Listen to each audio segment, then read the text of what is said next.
कहानी की शुरुआत जेन नाम की एक महिला से होती है जो हाथ में पेचकस लेकर चुपके से एक घर के अंदर घुसती है। वह बहुत सावधानी से आगे बढ़ती है ताकि घर में मौजूद किसी को भी उसके आने का पता न चले। लेकिन तभी उसकी नजर खाने की मेज की तरफ जाती है जहां एक परिवार आराम से बैठकर आपस में बातें कर रहा था। उन्हें देखते ही जेन के कदम अचानक रुक जाते हैं क्योंकि उस परिवार के बीच बैठी एक महिला को देखकर उसके होश उड़ जाते हैं। वह महिला बिल्कुल जेन जैसी दिखाई दे रही थी। सिर्फ उसका चेहरा ही नहीं बल्कि उसका पूरा रूप जेन जैसा था, मानो वह उसकी दूसरी कॉपी हो। जेन समझ नहीं पाती कि आखिर यह कैसे संभव है। वह बिना किसी को अपनी मौजूदगी का पता चलने दिए चुपचाप उस घर से बाहर निकल जाती है। लेकिन सवाल यह था कि एक ही दुनिया में दो जेन कैसे मौजूद हो सकती हैं। इसका जवाब जानने के लिए कहानी हमें कुछ हफ्ते पीछे लेकर जाती है। उस समय वैज्ञानिकों के बीच पैरेलल यूनिवर्सेस को लेकर काफी चर्चा चल रही थी। कुछ वैज्ञानिकों का मानना था कि दूसरी दुनिया हमारी दुनिया से पूरी तरह अलग हो सकती है, जबकि कुछ का मानना था कि ऐसी दुनियाएं भी मौजूद हो सकती हैं जो हमारी दुनिया की लगभग हूबहू नकल हों, यानी वहां भी वही लोग हों, वही जगहें हों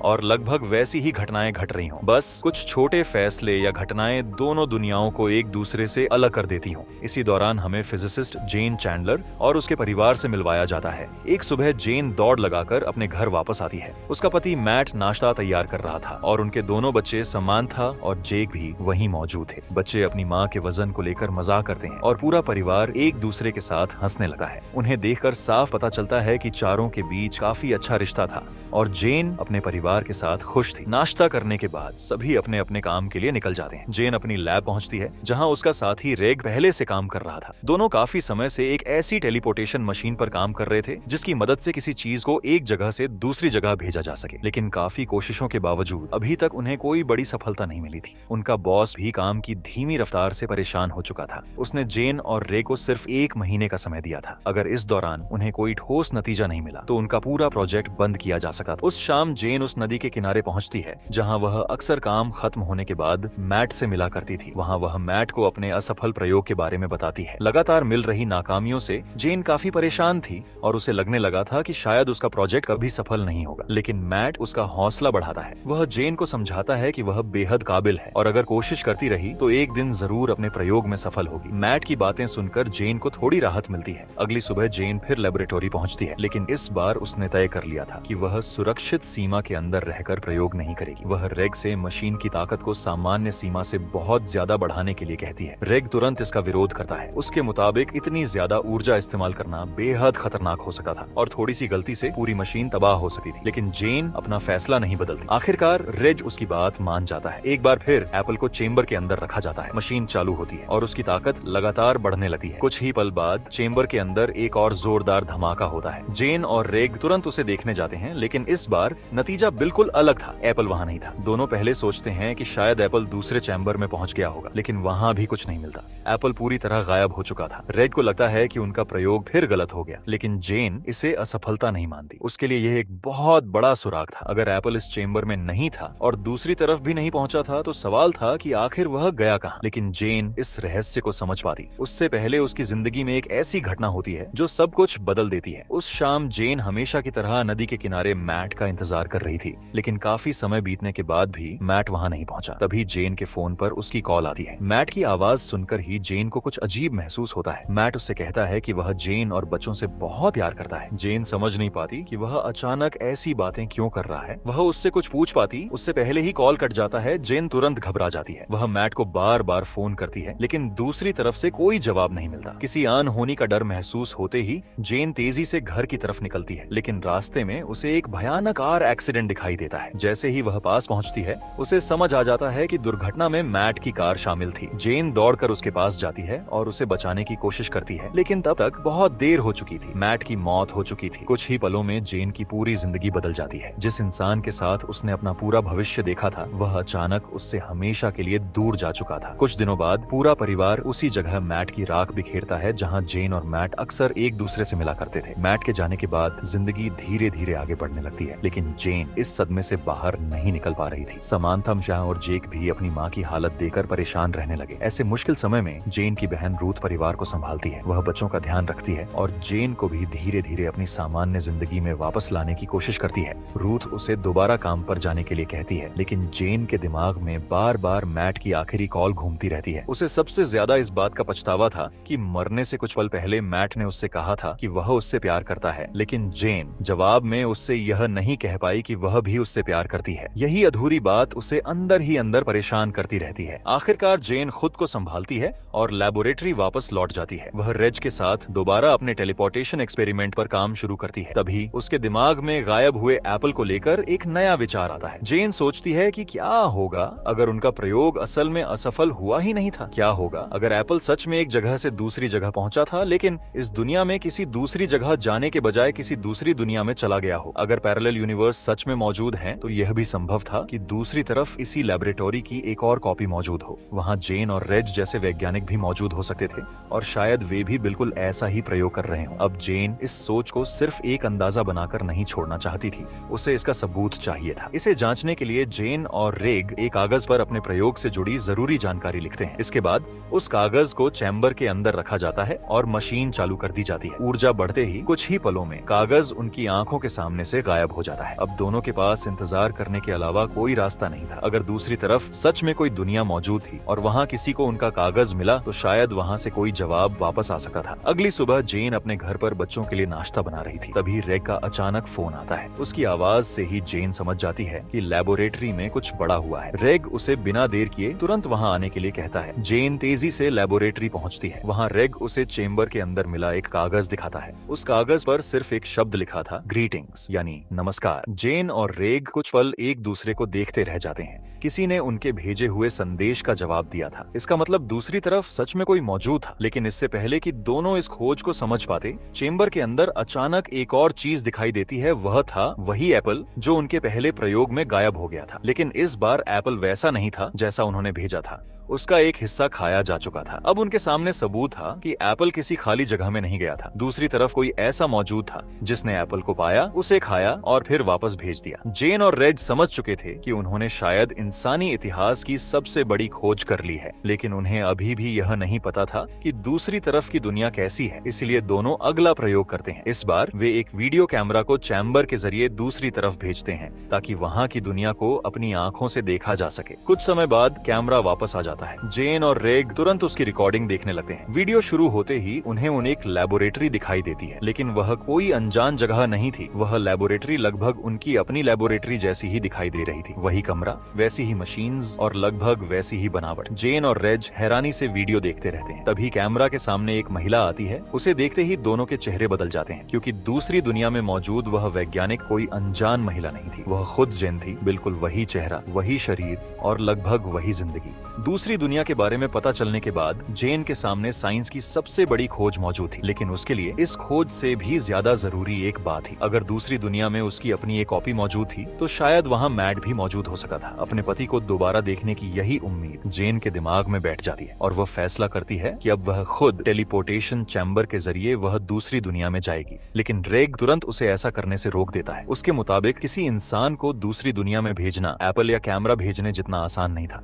उन्हें बिल्कुल नहीं पता था कि टेलीपोर्टेशन का इंसानी शरीर पर क्या असर पड़ेगा। जेन के शरीर को गंभीर नुकसान हो सकता था, उसका डीएनए खराब हो सकता था, या फिर वह दूसरी तरफ पहुंचने से पहले ही मर सकती थी। खतरा बहुत बड़ा था और रेग किसी भी कीमत पर जेन की जान दांव पर लगाने के लिए तैयार नहीं था। जेन उसकी बात समझकर उस समय पीछे हट जाती है, लेकिन मैट को दोबारा देखने की उम्मीद उसके दिमाग से नहीं निकलती। कुछ समय बाद जेन अपनी बहन रूथ से बच्चों का ध्यान रखने के लिए कहती है। उसी रात वह चुपचाप अकेले लेबोरेटरी पहुंच जाती है। वहां जेन टेलीपोर्टेशन मशीन को तैयार करती है और खुद चेम्बर के अंदर चली जाती है। वह मशीन चालू करती है और उसकी ताकत धीरे धीरे बढ़ने लगती है। कुछ ही सेकंड्स बाद पूरा चैम्बर तेज ऊर्जा से भर जाता है और जेन अपनी दुनिया से गायब हो जाती है। कुछ समय बाद जेन की आंखें खुलती हैं। वह एक लैब के अंदर जमीन पर पड़ी थी। पहली नजर में वहाँ मौजूद लगभग हर चीज उसकी अपनी लैब जैसी दिखाई दे रही थी, लेकिन जेन जानती थी कि यह उसकी दुनिया नहीं है। उसका प्रयोग सफल हो चुका था और वह सच में एक दूसरी दुनिया में पहुंच गई थी। जेन लेबोरेटरी से बाहर निकलती है और सामने मौजूद शहर को हैरानी से देखने लगती है। सड़कें और आसपास की जगहें उसे जानी पहचानी लग रही थी, लेकिन फिर भी इस दुनिया में कुछ अलग महसूस हो रहा था। जेन को फिलहाल इस नई दुनिया के बारे में जानने में कोई दिलचस्पी नहीं थी। उसके दिमाग में सिर्फ मैट था, इसलिए वह सीधे उस रिवर बैंक की तरफ जाती है जहां अपनी दुनिया में वह अक्सर मैट से मिला करती थी। जैसे जैसे जेन नदी के किनारे बने डॉक के करीब पहुंचती है, उसे सामने एक आदमी खड़ा दिखाई देता है। उस आदमी को देखते ही जेन के कदम रुक जाते हैं। वह आदमी धीरे से पीछे मुड़ता है और दोनों एक दूसरे को देखकर हैरान रह जाते हैं,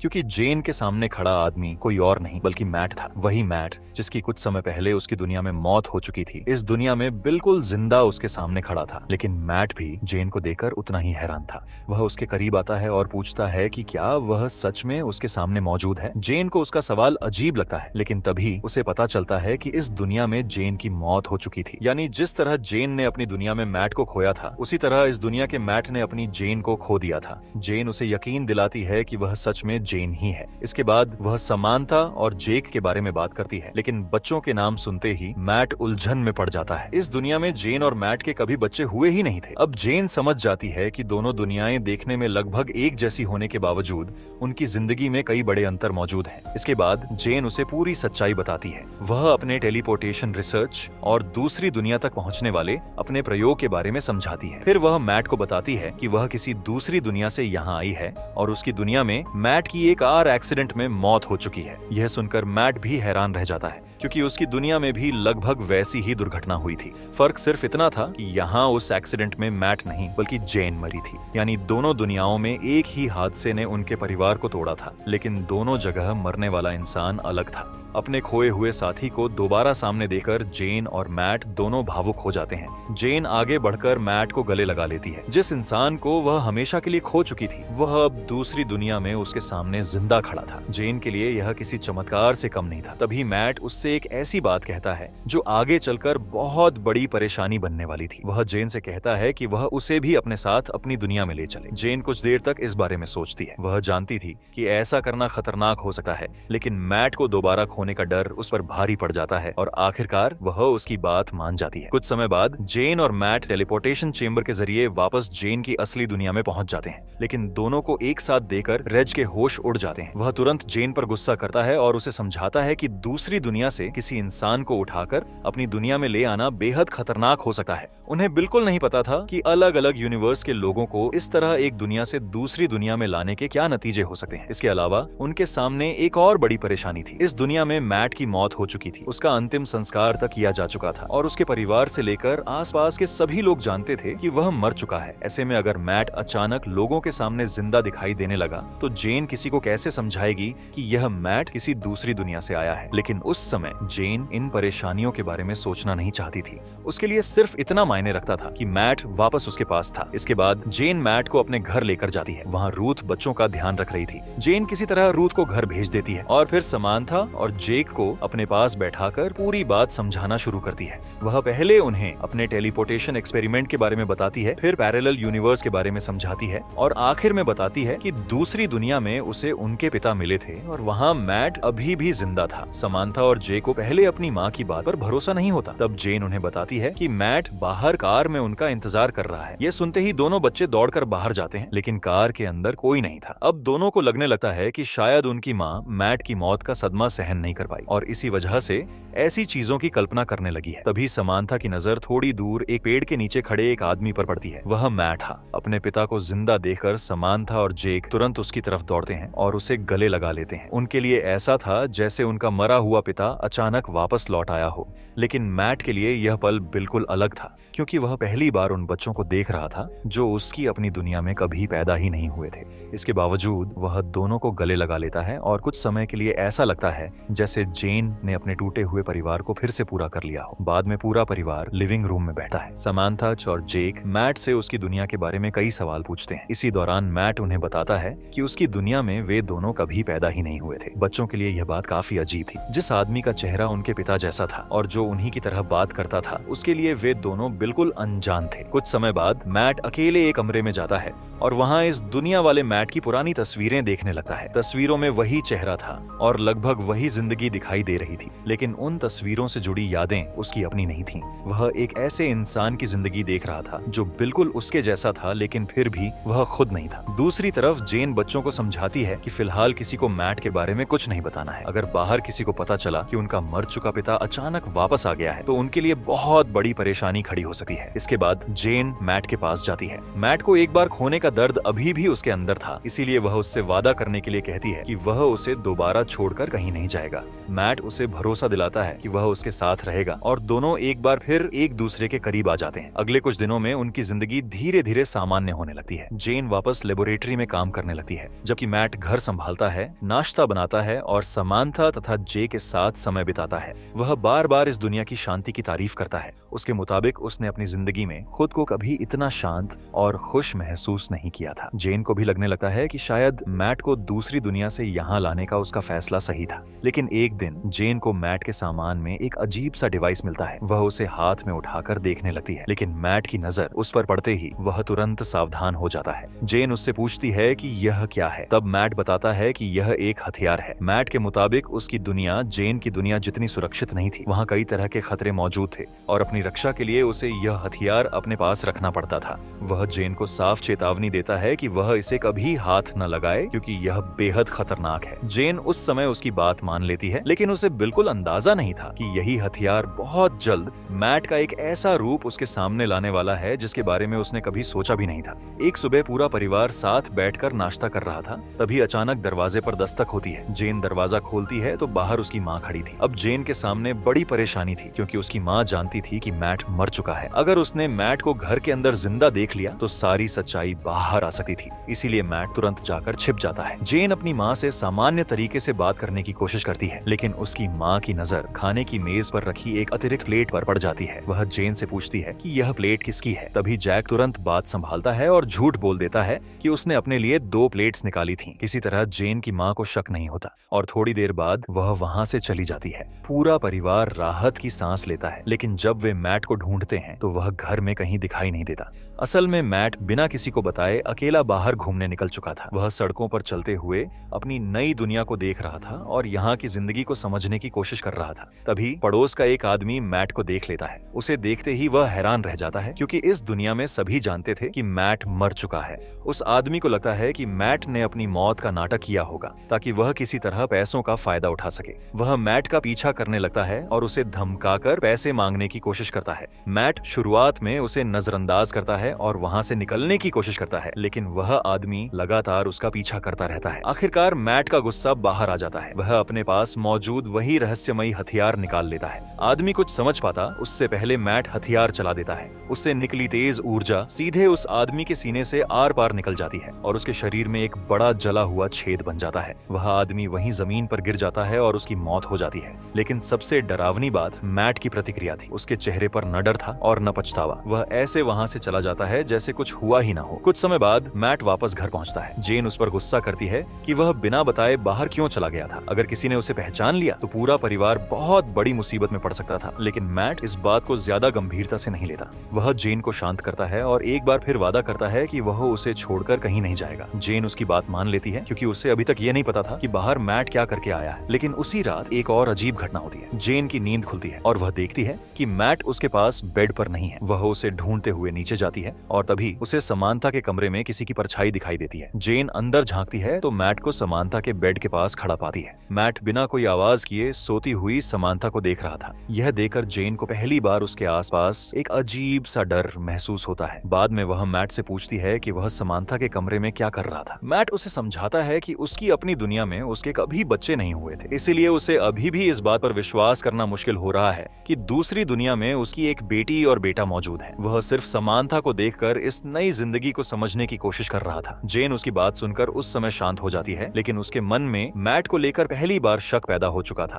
क्योंकि देखने में यह आदमी बिल्कुल उसके पति जैसा था। उसका चेहरा वही था और उसकी आवाज भी वही थी। लेकिन अब जेन के सामने असली सवाल यह था कि क्या दूसरी दुनिया से आया यह मैट अंदर से भी उसी इंसान जैसा था जिससे उसने प्यार किया था, या फिर दोनों में समानता सिर्फ चेहरे तक ही सीमित थी। अगले दिन जेन काम खत्म करके घर लौट रही थी। तभी उसे अपने घर के बाहर एक पुलिस कार खड़ी दिखाई देती है। एक ऑफिसर उसके पास आता है और पूछता है कि क्या उसने पिछले कुछ दिनों में आसपास किसी संदिग्ध आदमी को देखा है। इसके बाद वह बताता है कि पास के पार्क में एक आदमी की रहस्यमयी तरीके से हत्या हुई है। यह सुनते ही जेन के दिमाग में मैट का ख्याल आता है, क्योंकि वह जानती थी कि मैट कुछ समय पहले अकेला बाहर गया था। फिर भी वह पुलिस से कहती है कि उसने आसपास किसी संदिग्ध इंसान को नहीं देखा। ऑफिसर कुछ देर उससे बात करने के बाद वहाँ से चला जाता है। जेन घर के अंदर पहुंचकर मैट को उस हत्या के बारे में बताती है, लेकिन मैट ऐसे व्यवहार करता है जैसे उसे इसके बारे में कुछ पता ही ना हो। उसके चेहरे पर न डर था और न किसी तरह की घबराहट। जेन के पास भी उस समय मैट पर शक करने की कोई ठोस वजह नहीं थी, इसलिए वह उसकी बात पर भरोसा कर लेती है। लेकिन उसी रात घर में एक और घटना होती है, जिसके बाद जेन के मन में मैट को लेकर पहली बार गंभीर शक पैदा होने लगता है। जेन को अचानक समांथा के कमरे से मैट के चिल्लाने की आवाज सुनाई देती है। वह तुरंत वहां पहुंचती है और देखती है कि मैट अपनी बेटी पर बुरी तरह गुस्सा कर रहा था।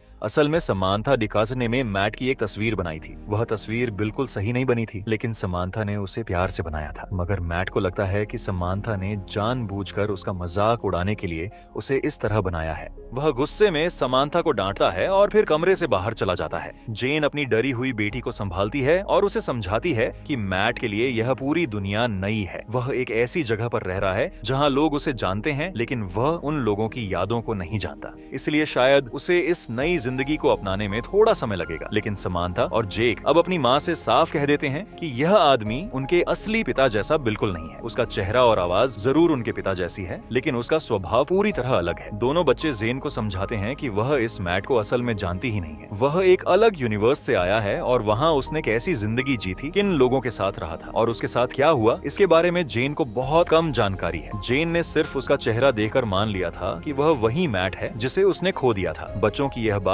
जेन के दिमाग में बैठ जाती है। बाद में जेन अकेले में मैट से बात करती है। मैट अपने व्यवहार के लिए माफी मांगता है और कहता है कि उसे समानता पर इस तरह गुस्सा नहीं करना चाहिए था। इसी बातचीत के दौरान जेन मैट से पूछती है कि क्या वह सच में इस दुनिया में खुश है। यह एक साधारण सा सवाल था, लेकिन इसे सुनते ही मैट का व्यवहार अचानक बदल जाता है। वह जेन से पूछता है कि क्या वह उसे वापस उसकी दुनिया में भेजना चाहती है। इसके बाद वह गुस्से में पूछता है कि क्या जेन उसे धमकी दे रही है। मैट की इतनी तेज प्रतिक्रिया देखकर जेन अंदर से डर जाती है। अब उसे पहली बार लगने लगता है कि शायद दूसरी दुनिया से मैट को यहाँ लाकर उसने बहुत बड़ी गलती कर दी है। अगले दिन जेन अपने दोनों बच्चों को रूथ के घर छोड़ने जा रही थी। रास्ते में मैट का फोन आता है। जेन उसे बताती है कि बच्चों को रूथ के पास छोड़ने के बाद वह लेबोरेटरी जाएगी। ये सुनते ही मैट पूछता है कि क्या वहाँ रेज भी मौजूद होगा। जेन सामान्य तरीके से जवाब देती है कि हाँ, क्योंकि रेज उसका साथी है और दोनों साथ काम करते हैं। लेकिन मैट अजीब तरीके से कहता है कि रेग सिर्फ उसका साथी नहीं है। ये बात सुनकर जेन उलझन में पड़ जाती है। उसे समझ नहीं आता कि मैट रेज के बारे में ऐसा क्यों सोचता है। तभी उसके मन में एक और सवाल आता है, क्या मैट की अपनी दुनिया में जेन और रेग के बीच कोई ऐसा रिश्ता था जिसके बारे में उसे कुछ नहीं पता। अब जेन को महसूस होने लगता है कि दूसरी दुनिया वाले मैट की जिंदगी के बारे में ऐसी बहुत सी बातें हैं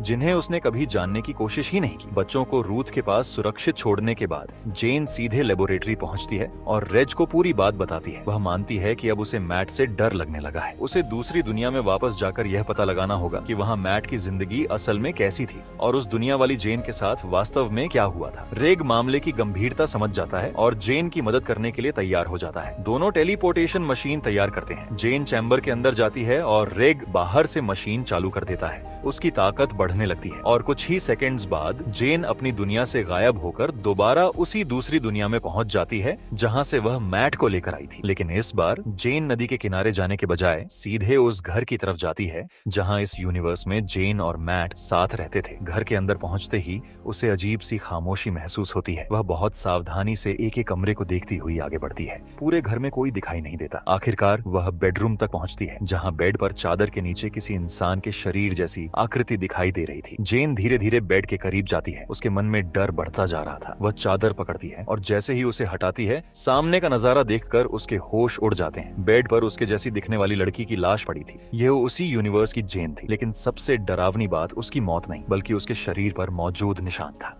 उसके सीने में एक बड़ा जला हुआ निशान था, बिल्कुल वैसा ही निशान जैसा मैट के उस रहस्यमयी हथियार से किसी पर हमला करने के बाद बन सकता था। अब सारी बातें जेन के सामने जुड़ने लगती हैं। मैट ने उससे कहा था कि इस दुनिया वाली जेन की मौत एक दुर्घटना में हुई थी, लेकिन उसकी लाश अभी भी घर के अंदर पड़ी थी। यानी मैट ने उससे झूठ बोला था और जिस तरह जेन की हत्या की गई थी उसे देखकर शक की बहुत कम गुंजाइश बची थी। जेन को समझ आ जाता है कि शायद मैट ने अपनी ही पत्नी की हत्या की थी। अब उसे अपनी सबसे बड़ी गलती का एहसास होता है। वह दूसरी दुनिया से अपने पति को वापस नहीं लाई थी। वह एक हत्यारे को अपने घर लेकर आई थी। इसी समय जेन की असली दुनिया में मैट लेबोरेटरी पहुंच जाता है। वहाँ उस समय सिर्फ रेग मौजूद था। मैट अंदर आते ही उससे पूछता है कि जेन कहाँ है। रेग उसे कोई साफ जवाब नहीं देता और बात टालने की कोशिश करता है, लेकिन तभी मैट की नजर टेलीपोर्टेशन मशीन पर पड़ती है और वह समझ जाता है कि जेन शायद दूसरी दुनिया में गई है। मैट मशीन के साथ छेड़छाड़ करने लगता है। रेग उसे तुरंत रोकता है और कहता है कि वह किसी भी इक्विपमेंट को हाथ न लगाए, लेकिन मैट उसकी बात नहीं सुनता और टेलीपोर्टेशन डिवाइस का एक जरूरी कनेक्शन निकाल देता है। रेग उसे रोकने के लिए आगे बढ़ता है,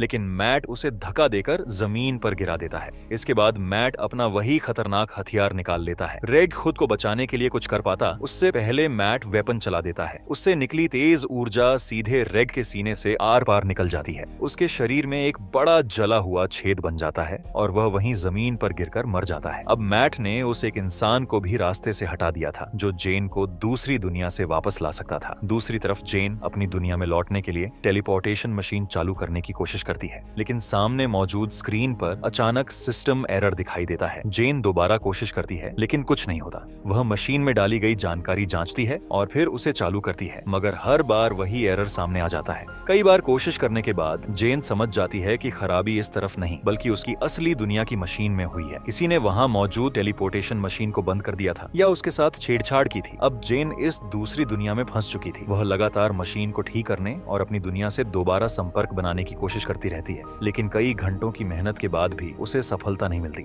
आखिरकार थकर वह वहीं एक टेबल पर सिर रखकर सो जाती है। कुछ समय बाद कोई उसे जगाता है। जेन आंखें खोलती है और सामने रे को खड़ा देकर राहत महसूस करती है, लेकिन कुछ ही पलों में उसे याद आता है कि यह उसका रेग नहीं है, यह इस पैरेलल वर्ल्ड वाला रेग था। जेन उससे बात करने लगती है, लेकिन बातचीत के दौरान रेग अचानक उसके करीब आता है और उसे किस करने की कोशिश करता है। जेन तुरंत पीछे हट जाती है। उसका ऐसा करना रेग को काफी अजीब लगता है, क्योंकि उसे समझ नहीं आता कि जेन उससे इस तरह दूर क्यों जा रही है। तभी जेन को इस दुनिया के बारे में एक और बड़ा सच पता चलता है। इस यूनिवर्स में जेन और रेज सिर्फ साथ काम करने वाले लोग नहीं थे, दोनों के बीच प्रेम संबंध था। अब जेन को मैट की वह बात समझ आने लगती है जब उसने कहा था कि रेग सिर्फ उसका साथी नहीं है। मैट अपनी दुनिया में जेन और रेज के रिश्ते के बारे में जानता था। शायद इसी वजह से उसके अंदर रेग को लेकर इतना गुस्सा था, लेकिन जेन के लिए इस समय यह जानना ज्यादा जरूरी नहीं था कि दूसरी दुनिया वाली जेन और रेग के बीच क्या रिश्ता था। उसके लिए सबसे जरूरी अपने बच्चों के पास वापस पहुंचना था, क्योंकि अब उसे पता था कि वे एक ऐसे आदमी के साथ थे जिसने शायद अपनी ही पत्नी की हत्या की थी। बातचीत के दौरान पैरेलल रेग बताता है कि वह अपने घर पर भी एक टेलीपोर्टेशन मशीन तैयार कर रहा है। यह सुनते ही जेन को वापस लौटने की एक उम्मीद दिखाई देती है। वह तुरंत पूछती है कि क्या वह मशीन अभी भी उसके घर पर मौजूद है। रेग हाँ कहता है और दोनों बिना समय बर्बाद किए उसके घर के लिए निकल जाते हैं। वहां पहुंचकर जेन मशीन की जांच करती है। उसे अपने ओरिजिनल यूनिवर्स की जरूरी जानकारी याद थी, इसीलिए वह उसी के अनुसार मशीन को तैयार करना शुरू करती है। पैरेलल रेग भी उसकी मदद करता है। कुछ समय की मेहनत के बाद टेलीपोर्टेशन मशीन तैयार हो जाती है, लेकिन उनके सामने एक बड़ी परेशानी थी। उनके पास यह पक्का करने का कोई तरीका नहीं था कि जेन को याद जानकारी उन्हें उसी यूनिवर्स में पहुंचाएगी जहां समांथा और जेक मौजूद थे। एक छोटी सी गलती उन्हें किसी और पैरेलल वर्ल्ड में पहुंचा सकती थी। फिर भी जेन के पास यह खतरा उठाने के अलावा कोई दूसरा रास्ता नहीं था।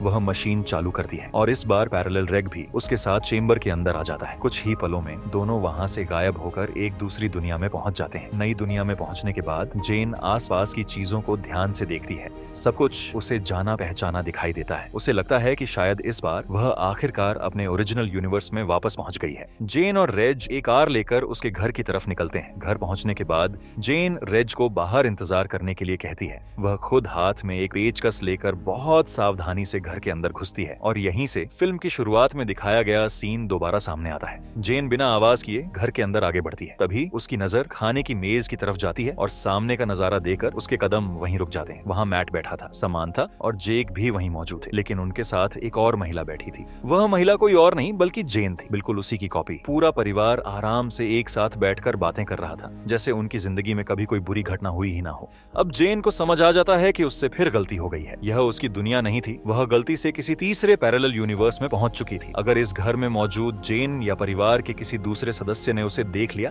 तो हालात और ज्यादा बिगड़ सकते थे। इसीलिए वह बिना किसी को अपनी मौजूदगी का पता चलने दिए चुपचाप घर से बाहर निकल जाती है। जेन वापस रेजी के पास पहुंचती है और उसे बताती है कि वे गलत यूनिवर्स में आ गए हैं। दोनों तुरंत लेबोरेटरी की तरफ लौटे हैं, क्योंकि अब उन्हें टेलीपोर्टेशन का प्रयोग एक बार फिर करना था। लेकिन इस बार जेन रेग से एक जरूरी सच्चाई नहीं छिपाती। वह उसे बताती है कि वह उसके यूनिवर्स की जेन नहीं है, उसकी असली जेन मर चुकी है और उसकी लाश घर के अंदर पड़ी है। जेन को पूरा शक है कि उसकी हत्या मैट ने अपने हथियार से की थी। वह रे को यह भी बताती है कि उसकी अपनी दुनिया वाला मैट भी मर चुका है। जिस मैट को वह अपने साथ लेकर गई थी वह असल में इस यूनिवर्स का मैट था। जेन को किसी भी हालत में अपने बच्चों तक वापस पहुंचना था। तभी लेबोरेटरी के बाहर अचानक एक पुलिस ऑफिसर पहुंच जाता है और दरवाजे पर दस्तक देने लगता है। जेन और रे के पास अब बहुत कम समय था। अगर पुलिस अंदर आ गई तो जेन के लिए वहां से निकलना और मुश्किल हो सकता था। रेग तुरंत टेलीपोर्टेशन की प्रक्रिया तेज कर देता है। जेन अकेली चेंबर के अंदर जाती है। मशीन की ताकत बढ़ने लगती है और कुछ ही पलों में चेंबर तेज ऊर्जा से भर जाता है। अगले ही पल जेन वहां से गायब हो जाती है और एक बार फिर नई रियलिटी की तरफ पहुंचने लगती है। लेकिन इस बार उसके पास गलती करने की कोई गुंजाइश नहीं थी। दूसरी तरफ ओरिजिनल दुनिया में मैट अब जेन के बच्चों तक पहुंचने की कोशिश कर रहा था। उसे पता था कि जेन ने समांथा और जे को अपनी बहन रूथ के पास छोड़ा है,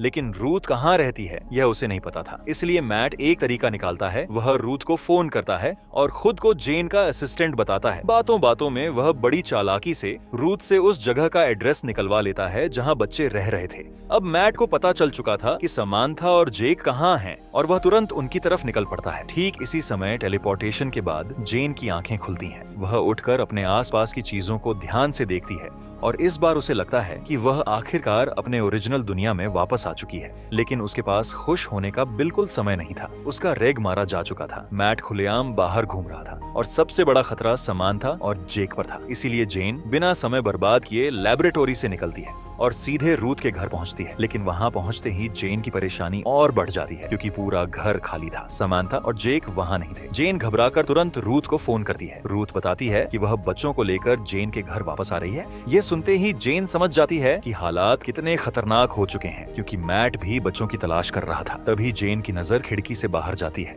और वह मैट को रूथ के घर की तरफ आते हुए देखती है। जेन तुरंत छिप जाती है और मैट को अपनी मौजूदगी का पता नहीं चलने देती। फिर मौका मिलते ही वह चुपचाप वहां से निकल जाती है क्योंकि अब उसे किसी भी हालत में मैट से पहले अपने घर पहुंचना था। कुछ समय बाद जेन अपने घर पहुंचती है और वहां समांथा और जे को सुरक्षित देखकर थोड़ी राहत महसूस करती है। वह तुरंत दोनों बच्चों को अपने पास बुलाती है और इस बार उनसे कुछ भी नहीं छिपाती। जेन उन्हें बताती है कि जिस आदमी को वह दूसरी दुनिया से उनके पिता समझकर लेकर आई थी वह उनका असली पिता नहीं है। वह उनके पिता का सिर्फ एक पैरेलल वर्जन है। लेकिन इससे भी खतरनाक सच्चाई यह थी कि उस मैट ने अपनी दुनिया में अपनी ही जेन की हत्या कर दी थी। जेन बच्चों को बताती है कि दूसरी दुनिया में उसने अपनी ही कॉपी की लाश देखी थी। उसके सीने में एक बड़ा जला हुआ छेद था और बिल्कुल ऐसा ही निशान मैट के उस वेपन से बनता था जिसे वह अपने साथ लेकर आया था। अब समांथा और जे को भी समझ आ जाता है कि उनकी माँ अचानक उनसे मैट से दूर रहने के लिए क्यों कह रही थी। जेन दोनों से घर के सारे दरवाजे बंद करने